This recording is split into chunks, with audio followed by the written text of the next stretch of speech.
Pessoal, aqui é a enfermeira Laís Santos, professora de saúde da mulher. Hoje vamos falar um pouco sobre a área da ginecologia, tá? E as principais afecções ginecológicas que levam as mulheres a procurar assistência em um hospital ou alguma clínica. Vamos começar? Primeiramente, o que é a ginecologia? A ginecologia é a especialidade médica que se dedica ao estudo da fisiologia e da patologia do corpo da mulher e de seu aparelho genital. Fisiologia, como funciona, né? A forma que o corpo funciona. Patologia, doença. Patologia tem a ver com doença. Ou seja, é a especialidade médica que trata do corpo da mulher, especialmente seu aparelho genital, e das doenças que esse aparelho genital, né, que as mulheres podem ter. O médico que é dedicado à saúde da mulher é chamado de ginecologista, certo? Segundo o site Instituto de Saúde da Mulher, as principais afecções e queixas são corrimento vaginal, infecção urinária ou cistite, candidíase, endometriose, mioma uterino, síndrome dos ovários policísticos ou HPV. Vamos falar um pouquinho sobre cada uma das principais queixas ginecológicas das mulheres.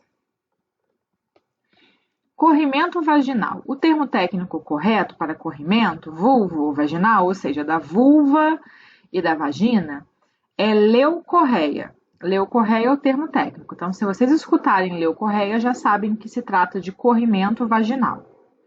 É um problema que normalmente incomoda as mulheres ao longo da vida e é um problema que representa uma das principais causas de consultas ginecológicas. Antes de falarmos mais sobre corrimento vaginal, é importante ressaltar que, isso é importante, gente, nem todo corrimento genital, fluxo genital, implica em uma doença. E nem toda doença é infecciosa. Então, nem todo corrimento vai ser patológico, nem todo corrimento vai ser alguma coisa errada, né? Porque as mulheres possuem uma secreção vaginal fisiológica que varia de intensidade de acordo com influências hormonais, por exemplo, fases do ciclo menstrual, uso de hormônios, gravidez, causas orgânicas como a excitação sexual e psicológicas. Essas causas podem causar um corrimento fisiológico normal que acontece com toda mulher.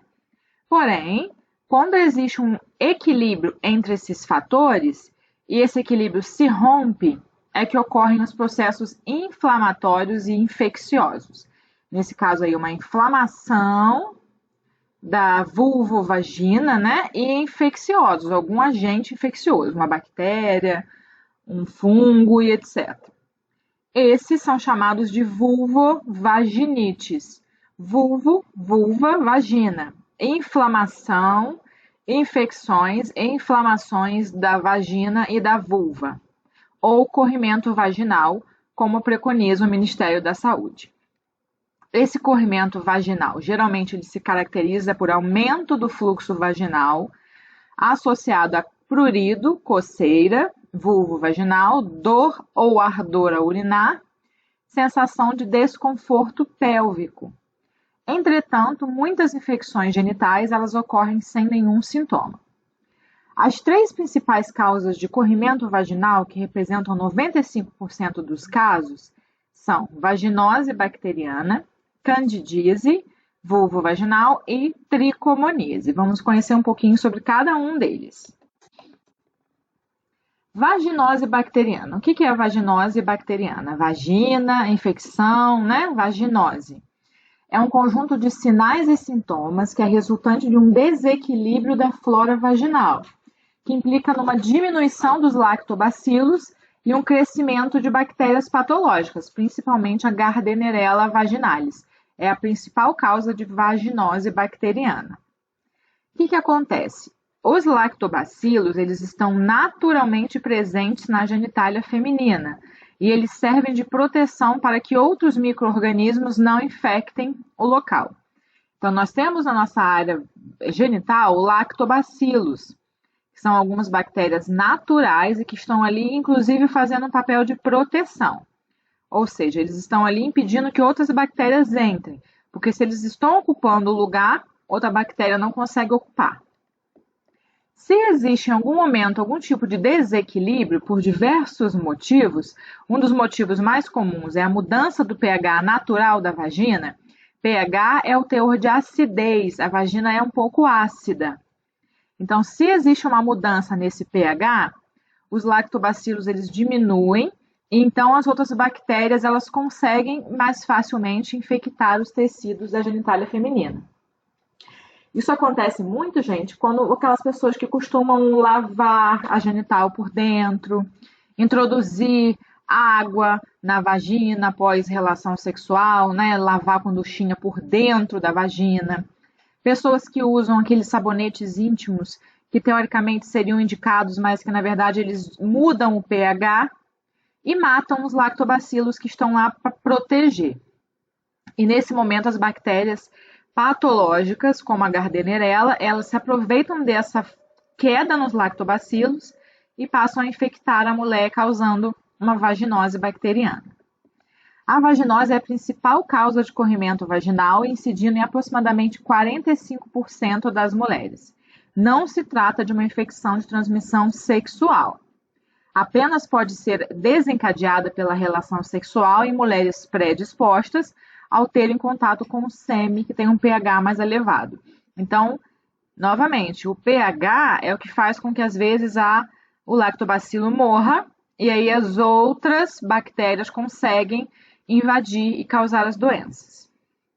Isso não se trata de uma infecção de transmissão sexual, tá, gente? Lactobacilos SPP são esses aqui que são os naturais da genitália externa feminina, eles estão lá normalmente. Eles devem estar lá porque eles fazem uma proteção para que outras bactérias não consigam entrar. Em situações de desequilíbrio, essas bactérias diminuem e abrem espaço para que bactérias patológicas se alojem e causem doenças.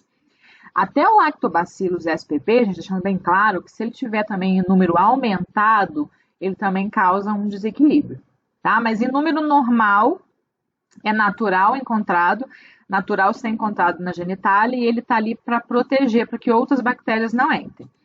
No momento em que esses aqui diminuem, abre espaço para a Gardnerella vaginalis, que é uma bactéria não natural do trato genital feminino, ela é patológica, ou seja, ela causa uma doença, e ela se aproveita do desequilíbrio nos lactobacilos para se proliferar e infectar o tecido vaginal. É a principal causadora de vaginose, porém não é a única bactéria, mas ela é a principal. Quais são as características da vaginose bacteriana? Coloquei aqui algumas fotos, né, de uma inspeção do colo do útero. Isso aqui é feito através de um exame especular, né, pelo ginecologista, pelo enfermeiro. É uma secreção vaginal acinzentada, de cor mais cinzenta, cremosa, ela não é grudada, ela é como se fosse um creme, com odor fétido, odor ruim. Ela é mais acentuada após a relação sexual, o cheiro fica mais acentuado após a relação e durante o período menstrual. Não tem sinais inflamatórios, ou seja, dor, calor, edema. O tratamento para a vaginose de primeira escolha é o metronidazol ou oral, ou gel intravaginal, ou a clindamicina creme intravaginal.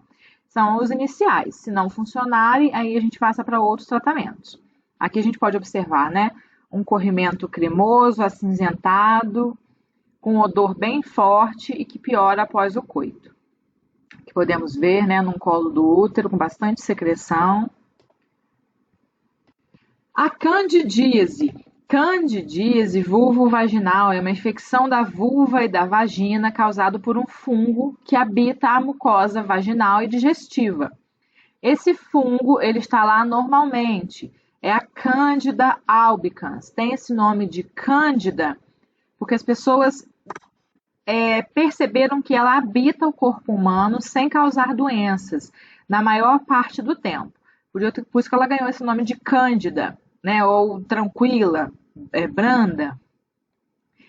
No momento em que se há um desequilíbrio, devido a uma queda na imunidade, por exemplo, ou devido a alterações no pH, esse fungo ele passa a crescer muito, ele cresce mais do que o comum e aí acontece a candidíase, acontece a doença. Então, gente, recapitulando, a Candida albicans é a mais comum. Ela está presente normalmente na vagina e na vulva, porém, devido a algum desequilíbrio, ela prolifera mais do que o normal. E aí causa-se a doença. Representa a segunda causa mais comum de corrimento vaginal. A relação sexual não é a principal forma de transmissão, gente, visto que esses organismos eles podem fazer parte da flora endógena em até 50% das mulheres assintomáticas. Ou seja, 50% das mulheres elas já têm a Cândida presente na sua flora normal, sem que isso seja uma doença. De 80% a 90% dos casos são devido à Cândida albicans. Existem outros tipos de Cândida também, mas são menos casos. Alguns fatores predispõem à proliferação desse fungo que causa a candidíase, como, por exemplo, a gravidez, diabetes, obesidade, o uso de anticoncepcionais orais de alta dosagem, uso de antibióticos ou corticoides, hábitos de higiene inadequados, vestuário inadequado, né? Roupas apertadas, roupas úmidas, calcinhas com tecido sintético que não deixa a pele respirar, manter a área genital úmida e quente, isso favorece com que a cândida se prolifere além do ideal. E o contato com substâncias alergênicas ou irritantes. Essa é a Cândida albicans, né? É um fungo que naturalmente está presente no trato genital feminino e ela torna-se patológica, causando a candidíase, quando situações de desequilíbrio e crescimento exagerado deste fungo. O que se caracteriza a candidíase vulvovaginal? Podemos ver a diferença aqui da candidíase para a vaginose, a diferença entre o corrimento, a forma como aqui ele não adere, aqui ele é mais cremoso. E na candidíase é uma secreção vaginal branca, grumosa, em grumos, em placas, aderida à parede da vagina e aderida ao colo do útero, que podemos ver o colo do útero feminino. Normalmente não tem odor, ela causa um prurido, uma coceira vaginal intensa, ela vai sentir muita coceira, edema de vulva, um inchaço na vulva, hiperemia da mucosa, aumento da vermelhidão aqui na mucosa, podem ver que o colo do útero está bem vermelhinho, e dispaurenia de introito. O que é dispareúnia? Dispareúnia é a dor nas relações sexuais. A candidíase causa essa dor, geralmente na penetração, né? Dispareúnia de introito. Esta aqui é uma infecção por cândida. O tratamento de primeira escolha são, né, os antifúngicos, óbvio, sendo um fungo, vamos tratar com antifúngico, sendo eles miconazol, clotrimazol, tioconazol ou anistatina. Tricomonise. A tricomonise é exclusivamente uma infecção sexualmente transmissível. A tricomonas não é normal ter tricomonas na parte genital. Ele é causado por um protozoário chamado Trichomonas vaginalis, que tem os seres humanos como seus únicos hospedeiros e nos homens costuma ser assintomático. Ou seja, os homens são assintomáticos, mas eles transmitem para as mulheres. E aí as mulheres, elas sentem os sintomas, né? Onde elas causam sintomas. A transmissão da tricomonise é através de relação sexual desprotegida. Esse é o Trichomonas vaginalis, é um protozoário que causa a tricomonise. A tricomonise já é uma outra caracterização das secreções e do colo do útero. A tricomonise é caracterizada por uma secreção vaginal amarelo esverdeada, podem perceber, bolhosa, com essas bolhas de ar, e fétida, com cheiro bem forte. Prurido intenso, muita coceira, edema quer dizer inchaço, a vulva inchada. Dispareúnia, dor nas relações sexuais. Colo com petequias e em framboesa. Podemos ver aqui, petequias são essas pequenas bolinhas de sangue aqui, ó. É chamado de colo framboesa. Estão vendo aqui várias bolinhas de sangue também? Que são sinais da tricomonise. Menos frequentemente, ela causa disúria, que é alterações a urinar, dor ao urinar. A tricomonise é feita sempre por tratamento por via oral, ou seja, tricomonise não adianta o tratamento com cremes, como os outros podem ser feitos por cremes vaginais, como por exemplo, na candidíase podemos tratar com miconazol, com nistatina, que são cremes.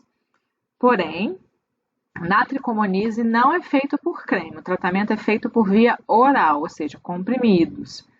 Metronidazol, secnidazol, tinidazol. No caso da tricomonise, tem que ser tratado tanto a mulher como o seu parceiro sexual, porque senão a gente trata a mulher e na relação sexual ela vai pegar novamente esse protozoário e ela vai voltar a desenvolver a doença. Outro problema comum nas mulheres é a infecção urinária, infecção das vias urinárias, ou a cistite. É uma infecção da bexiga ou da uretra, que é geralmente causada por uma bactéria comum chamada Escherichia coli, que é uma bactéria que vive nos nossos intestinos. Pode também ser causada por outras bactérias, porém a E. coli é a mais comum. A complicação mais grave da infecção urinária, diante da falta de tratamento, é a migração dessas bactérias para os rins, causando infecção renal ou a pielonefrite, que geralmente é mais grave e exige um tratamento mais prolongado. Se não tratado a tempo, pode levar à falência renal ou sepse urinária. Sepse é o que é conhecido antigamente como infecção generalizada, né, que é uma grande causa de mortalidade no mundo, é a sepse. Então, a infecção urinária, ela é comum nas mulheres e a complicação mais grave, apesar de não ser tão comum, tá? Mas quando acontece é bastante grave, é quando essa infecção, essa bactéria que está nas vias urinárias inferiores, bexiga e uretra, ela sobe para o rim. Aí nós temos a pielonefrite, que é uma infecção mais grave e que exige um tratamento mais prolongado e mais forte, digamos assim. Infecção urinária é conhecido como ITU, infecção do trato urinário. E. coli é a principal bactéria que causa ITU. Essa bactéria, ela é bonitinha, olha que lindinha. Nós possuímos a E. coli no nosso trato intestinal, ou seja, ela mora no intestino normalmente. Existe E. coli no nosso intestino e isso não é um problema para a gente. E da qual necessitamos da E. coli para viver. Mas como assim nós precisamos da E. coli para viver? Primeiro porque ela protege a mucosa intestinal de infecção patogênica. A mesma coisa lá do lactobacillus. Ela está lá, ela ocupa um lugar que se ela não estivesse, poderíamos pegar uma bactéria que é ruim.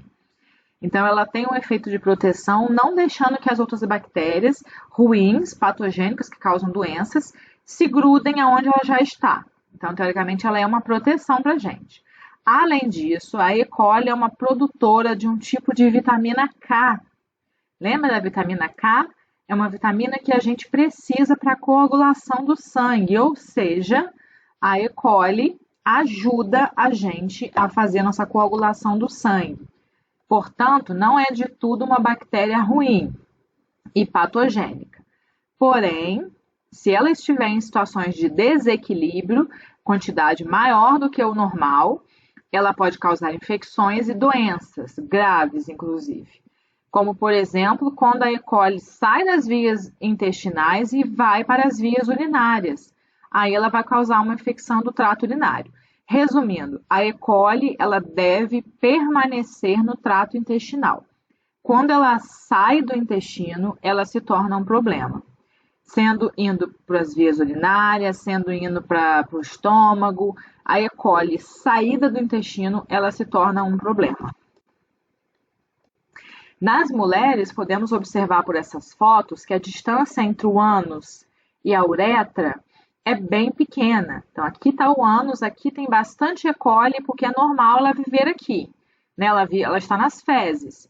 Na hora da eliminação das fezes, se não for feita uma limpeza correta, por exemplo, em que a limpeza deve ser sempre feita da frente para trás, não é todo mundo que é orientado nesse sentido, e às vezes a pessoa se limpa de trás para frente.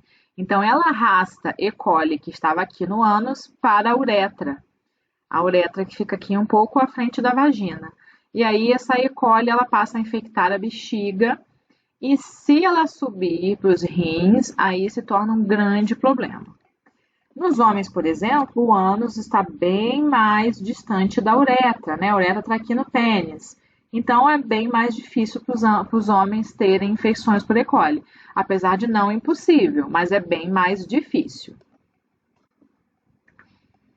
Os sintomas de ITU, foi tirado do Protocolo de Saúde da Mulher do Ministério da Saúde. Quais são os sintomas de infecção do trato urinário? Dor ao urinar, ou ardência também ao urinar, né? A mulher vai se queixar de ardência na hora que ela for urinar. Dor suprapúbica na região superior aqui da região púbica, né? Dor aqui embaixo do ventre, que a gente fala, ou dor no pé da barriga, dor aqui, ó, nessa região. Urgência miccional, ou seja, dificuldade em segurar o xixi, você tem que ir correndo para o banheiro para você não eliminar xixi incorretamente. Aumento da frequência urinária, você vai precisar ir mais vezes ao banheiro e vai ter a sensação de que não eliminou completamente a urina. Nictúria ou noctúria, quer dizer urina à noite. A pessoa vai precisar se levantar várias vezes à noite para urinar. Estrangúria, a sensação de dificuldade de urinar, tem que fazer mais força para o xixi sair, o que normalmente não é necessário. E a presença de sangue visível na urina. São os sintomas de infecção do trato urinário. Quais são os sintomas e os sinais de que a gente precisa ter atenção? Primeiro, se já teve um tratamento prévio recente e não funcionou, episódio de uma infecção do trato urinário recente, se o quadro de ITU é recorrente ou de repetição, é uma mulher que tem infecção sempre, todas as vezes, várias vezes, se houve uma falha terapêutica, ou seja, o remédio que foi dado não funcionou, em idosas frágeis, em mulheres imunossuprimidas com multimorbidades e ou cateterizadas, que tem um catéter para xixi aí, né? Esses são sinais alerta, porque eles podem dizer que surgiu uma bactéria multiresistente. Se foi tratado e não resolveu, isso pode ser uma bactéria que está multiresistente a antibióticos. Esses sinais aqui são sinais de complicação, febre, taquicardia, aumento da frequência cardíaca, calafrios, náuseas, vômitos, dor lombar com sinal de Giordano positivo, dor abdominal em flancos e hipocôndrios. Esses são sinais de que a infecção se agravou e, portanto, necessita de uma investigação e de um tratamento mais diferenciado. Aqui podemos ver ó, os locais em que essa mulher tiver dor são mais propensos a ter alguma complicação, né? Que são os hipocôndrios, direito e esquerdo, e os flancos. Se a mulher tiver dor aqui, ó, nessa região e nessas regiões, é um sinal de que a infecção pode ter subido para o rim, causando uma pielonefrite.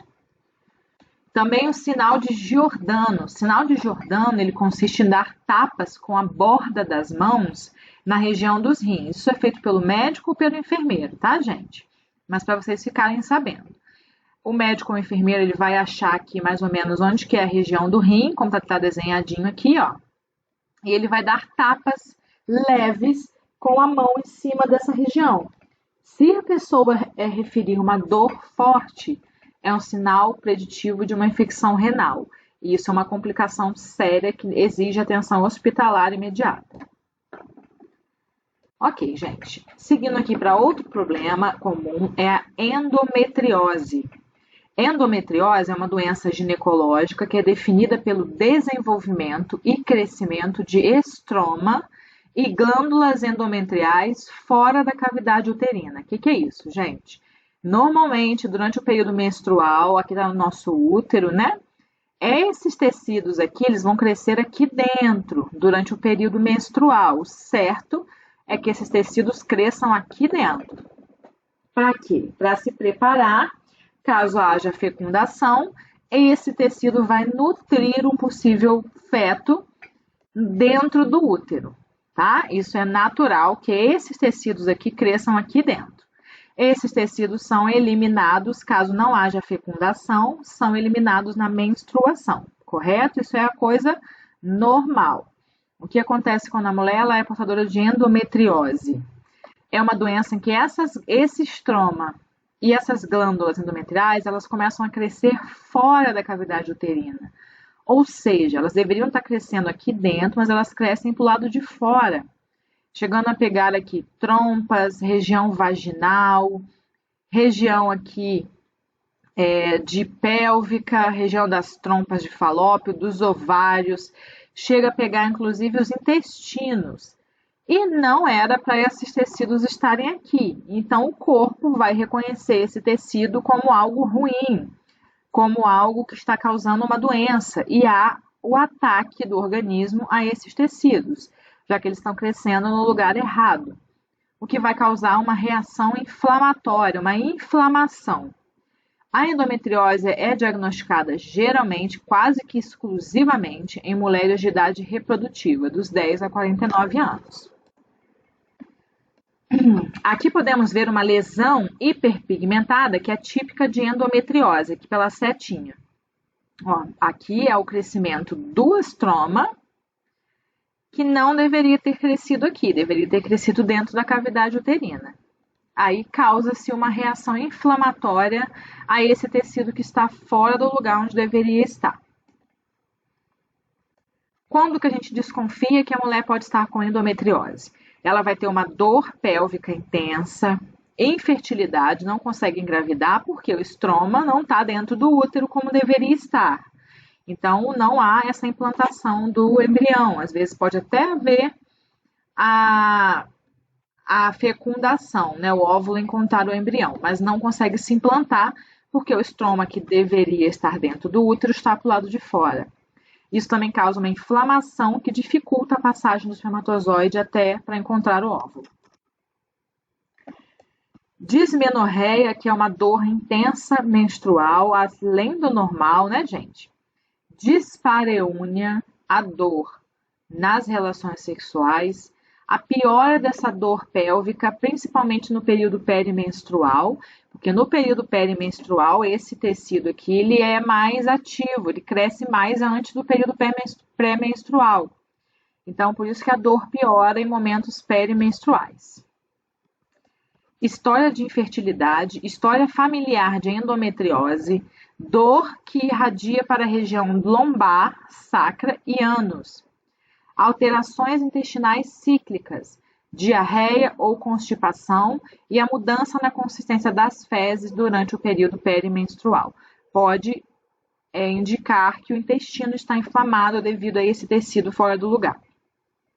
E o aparecimento de sangramento cíclico nas fezes e na urina. O tratamento é com anti-inflamatórios não hormonais durante a dor para diminuir a inflamação. E é feita uma supressão da menstruação com o uso de anticoncepcionais orais ou injetáveis. Se a mulher não tem intenção de engravidar, é feita uma suspensão da menstruação para que esse tecido que sai do lugar não cresça, porque vai estar suprimido a menstruação, então ele não vai crescer. Ok, gente, agora vamos ao mioma uterino. Já cansamos de ouvir aí pessoas, fulana tem um mioma. Mas o que é esse mioma? É uma fibrose uterina, é uma criação de uma cicatriz uterina, que é chamado de mioma. É assim como a endometriose acomete as mulheres em idade fértil, de 10 a 49 anos. O mioma é um tumor benigno, ou seja, ele não se espalha, ele não causa metástases, compostos por tecido uterino e pode permanecer estável por anos. Pode ter esse mioma por anos e ele não aumentar, ele permanecer estável. Sem causa aparente, do nada, de repente, ele começa a crescer excessivamente e de forma rápida em muito pouco tempo. E aí essas formações, que são de natureza benigna, bem circunscrita, ou seja, elas são regulares, elas são bem limitadas, e não infiltrativas, ou seja, elas não causam metástase, elas têm origem na camada muscular lisa do miométrio, a parte de dentro do útero. Os seus constituintes são músculo liso e matriz extracelular, colágeno, proteoglicanos e fibronectina. Sugere-se que o mioma ele ocorre em 20 a 40% das mulheres de idade reprodutiva. Contudo, a sua prevalência não é conhecida e é subestimada. Que algumas mulheres podem ter, por exemplo, mioma e não saber, ou os sintomas são confundidos com alguma outra coisa e não se descobre que essa mulher tem um mioma. O que é então mioma? É esses tumores que podem aparecer em diversos locais do útero e da região do útero, por exemplo, intramural, mioma pediculado para fora do útero aqui, ó, subserosos, miomas pediculados na cavidade do útero, mioma submucoso, podem até, inclusive, migrar para a vagina. É exatamente esse tumor que é causado de tecido uterino mesmo, tá? Que pode causar alguns sintomas devido ao seu tamanho, por exemplo. Que fatores que predispõem ao surgimento de miomas? As mulheres até 50 anos têm um risco maior. Após a menopausa, o risco cai de se desenvolver miomas. Maior quantidade de miomas elas existem no período fértil, que é do 10 aos 49 anos. Menarca precoce, a primeira menstruação, menarca é a primeira menstruação. Então, a primeira menstruação muito cedo predispõe ao surgimento de miomas. Mulheres da raça negra também têm mais predisposição. Fumantes, que usam contracepção hormonal, que usam medicamentos hormonais para prevenir gestação. Obesidade e nuliparidade. O que significa nuliparidade? Mulheres que não têm nenhum filho, elas têm mais disposição a ter miomas. Quais são os sintomas? Pode ser assintomático se não estiver causando nenhum sintoma, mas quando causa sintomas são hemorragias uterinas, que é menorragia ou hipermenorreia, que é um sangramento vaginal intenso ou prolongado com o ciclo menstrual, mais de 80 ml de fluxo menstrual. 80 ml para baixo é normal durante o ciclo menstrual, se passar disso é considerado menorragia ou hipermenorreia. Desconforto, dor ou pressão na região pélvica. Anemias devido a sangramento intenso. Dismenorreia, dor menstrual intensa. Dispareunia, também que é a dor na relação sexual. Miomas grandes podem causar aumento da frequência urinária, porque eles estão aqui, né? Vamos supor que ele esteja aqui e ele pode estar pressionando a bexiga. Então, ele vai causar sintomas urinários como aumento da frequência urinária, necessidade de ir no banheiro mais vezes, sensação de esvaziamento incompleto da bexiga, a bexiga não esvazia por completo, e uma constipação intestinal, porque esse mioma pode estar pressionando o intestino. Infertilidade também pode ser causado, mas é menos comum. O tratamento para os miomas geralmente não é nem tratado, eles regridem com o tempo, em geral após a menopausa, sem que a mulher faça uso da terapia de reposição hormonal. Porém, em caso que o tumor cresça desordenadamente e cause problemas associados, a cirurgia pode ser indicada para sua retirada. Ou seja, o tratamento pode ser feito com retirada do mioma, cirúrgica, histerectomia, retirada do útero. Se não for possível retirar um mioma, ou se tiver múltiplos miomas, pode ser retirado o útero. Algumas medicações podem ser usadas, alívio dos sintomas com anti-inflamatórios, terapia anticoncepcional hormonal, pode também ser indicado nas pessoas que apresentam sangramento, né? Lembra que o mioma pode causar sangramento, então se as mulheres elas têm sangramento exagerado, pode ser feita supressão da menstruação, com terapia anticoncepcional, para que a mulher não sangre mais. E o DIU hormonal com progesterona também tem uma indicação de melhora nos casos da mioma.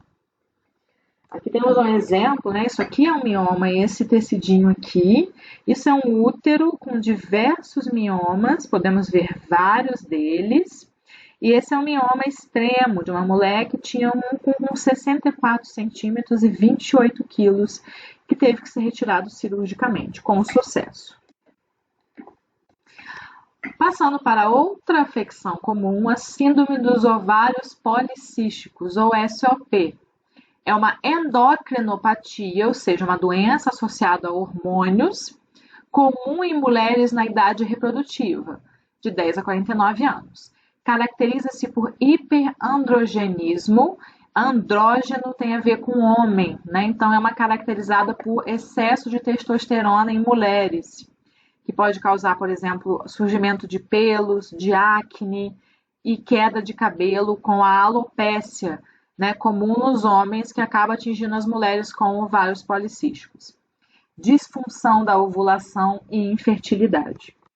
Está associada reconhecidamente é um fator de risco cardiovascular, porque os ovários policísticos eles estão associados à obesidade, resistência à insulina, dislipidemia, que é o aumento do colesterol, hipertensão arterial, síndrome metabólica, que leva a diabetes, risco aumentado para intolerância à glicose e diabetes mellitus tipo 2 em idade mais precoce do que o habitual.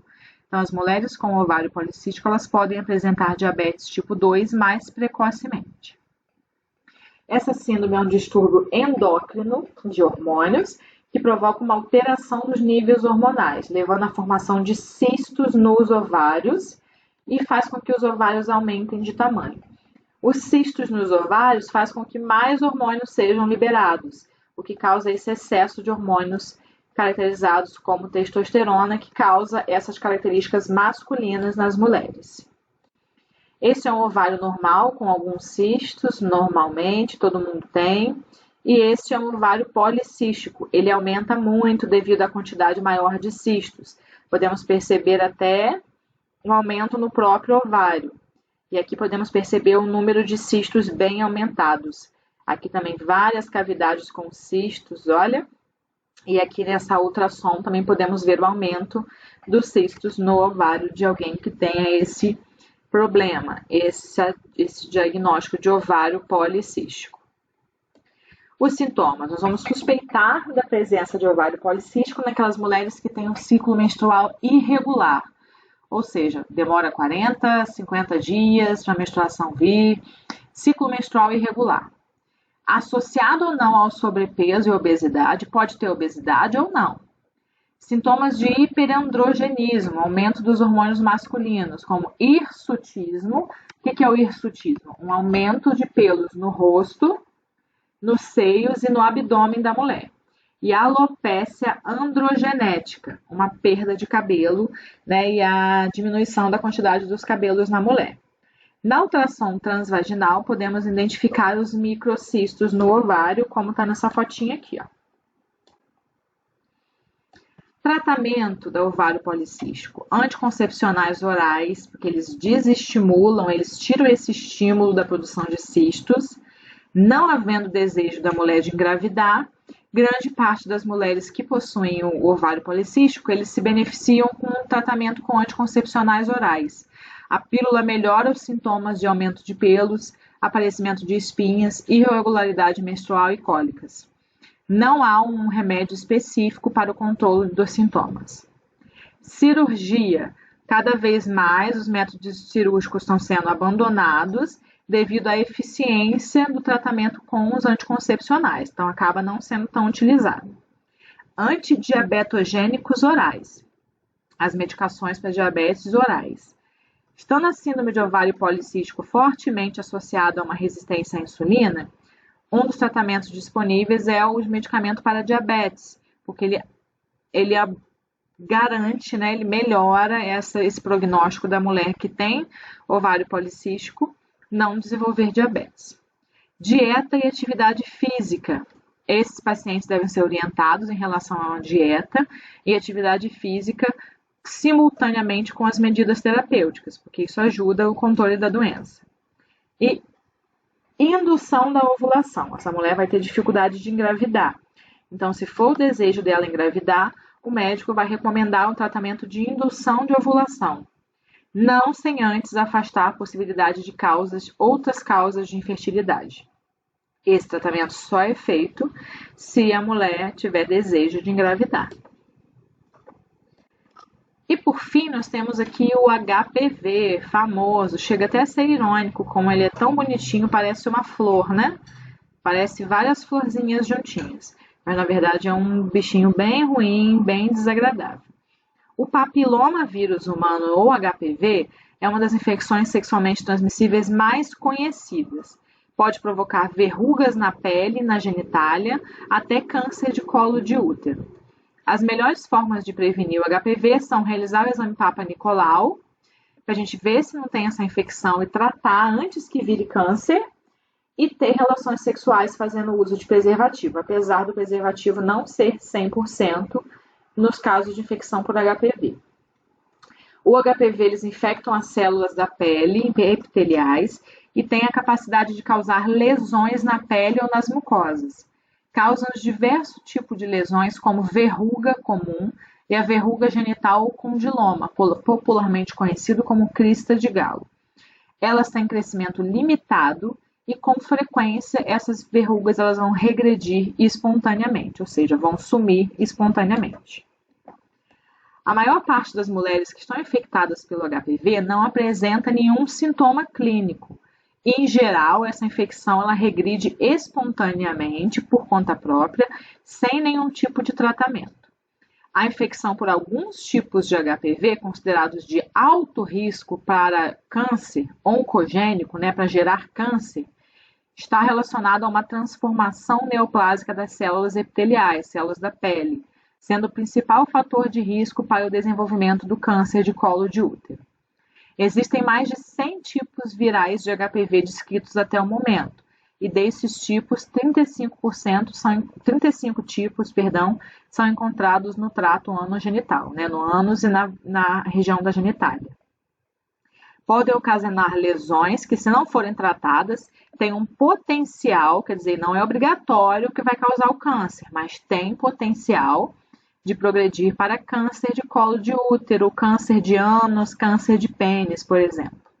Em estudo recente, se observou que o risco de desenvolver câncer de colo de útero em mulheres com infecção por HPV é 19 vezes maior. Mulheres com os tipos oncogênicos, tipo 18, 31 ou 33, têm um risco maior de 50 vezes de desenvolver câncer comparado àquelas mulheres não infectadas. E se considerado o HPV 16, o tipo 16, esse risco de desenvolver câncer ele aumenta em mais de 100 vezes, então aumenta bastante aí o risco. Câncer de colo de útero é uma das neoplasias mais frequentes entre as mulheres e foi responsável pela morte de 3.879 mulheres no Brasil em 99. Estima-se para o ano de 2000 que ocorreriam cerca de 17.251 novos casos de câncer, com 3.625 óbitos pela doença. Para 2002, as estimativas sobre incidência e morte por câncer prevêem 4.000 óbitos, de acordo com o INCA, o Instituto Nacional de Câncer. Embora se saiba que as mulheres jovens com certos tipos de HPV têm um risco aumentado para desenvolver o câncer cervical, menos de 1% daquelas mulheres que são portadoras dos tipos oncogênicos, dos tipos de HPV que causam câncer, menos de 1% vão evoluir com o câncer. Aqui podemos ver uma imagem do colo do útero, feito pelo ginecologista. Esse é um colo do útero normal. Uma lesão de baixo grau, que a gente chama de NIC1, Já tem uma lesão aqui que pode ser causada pelo HPV ou não. Lesão de alto grau, NIC2. E o câncer em si, que já está aqui nessa terceira parte aqui, nessa foto aqui que a gente está vendo. Lesão de baixo grau, lesão de alto grau e câncer.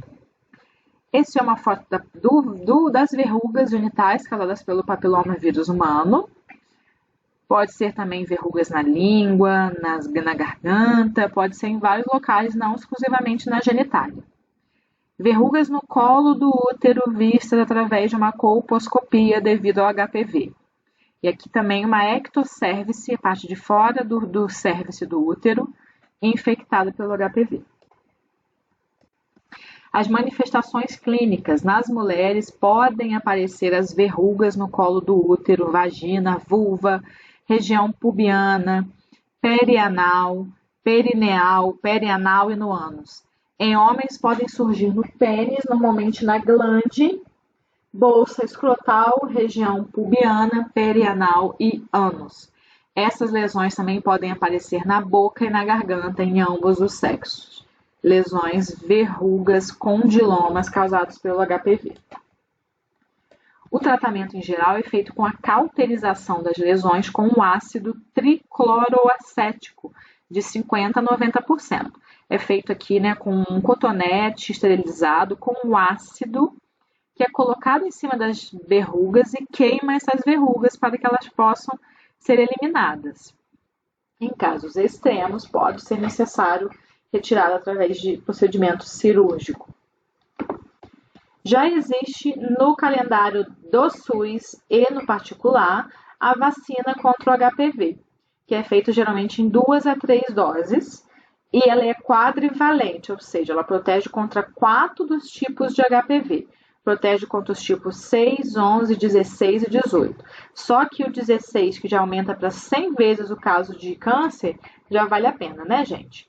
No SUS, ela é preconizada para meninos e meninas adolescentes entre 9 e 14 anos, antes do início da sua vida sexual, porque a partir daí eles já são protegidos contra a infecção pelo HPV. No particular, consegue-se fazer a vacina em homens até 26 anos, de 9 a 26 anos, e mulheres de 9 a 45 anos. Apesar de ser uma vacina bem cara no particular, infelizmente no SUS ela está disponível apenas para adolescentes por enquanto.